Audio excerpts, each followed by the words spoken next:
Usted lo recordará, el fuego consumió locales y productos, pero ¿sabe qué? La esperanza sigue en pie en el mercado de la Merced, lugar en el que los comerciantes esperan reactivar sus ventas con las compras para la cena con la que vamos a despedir el 2019 y le vamos a dar la bienvenida al 2020. Así es la historia de la señora Lilia Muñoz. Vamos a conocerla. Un local, aguacates y ganas de salir adelante. Eso es lo que le quedó a doña Lilia luego de perderlo todo entre las llamas aquella noche del 24 de diciembre. Vámonos hacia atrás, por favor, por favor. Todos los parejitas aquí vamos a empezar a hacer una línea.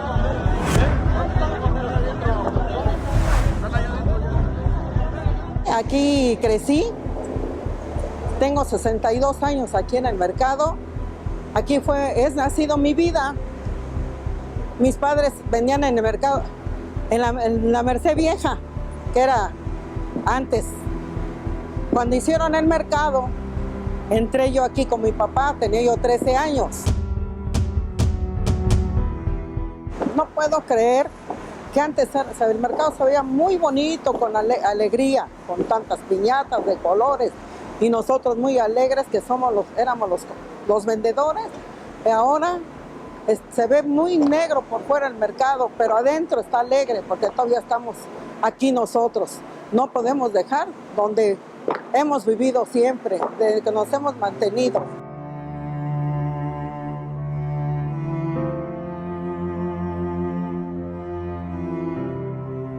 Ahora aquí estamos siguiendo vendiendo mi mercancía, que son los aguacates.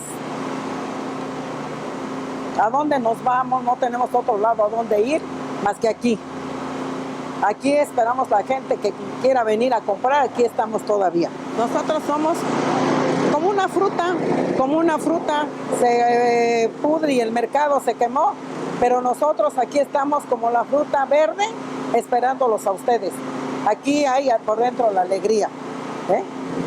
No estamos tristes tampoco, sí, por un poco que lo que nos pasó, pero tenemos que darle vida y nosotros estamos contentos con lo que ustedes vengan a visitarnos, a comprar como antes venían. Así como la de doña Lilia, existen decenas de historias en las que, como ella, lo perdieron todo.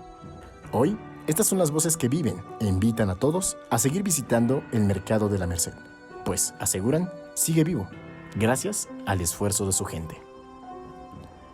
Con imágenes de Jorge Barajas, Víctor Diego, 21 Noticias.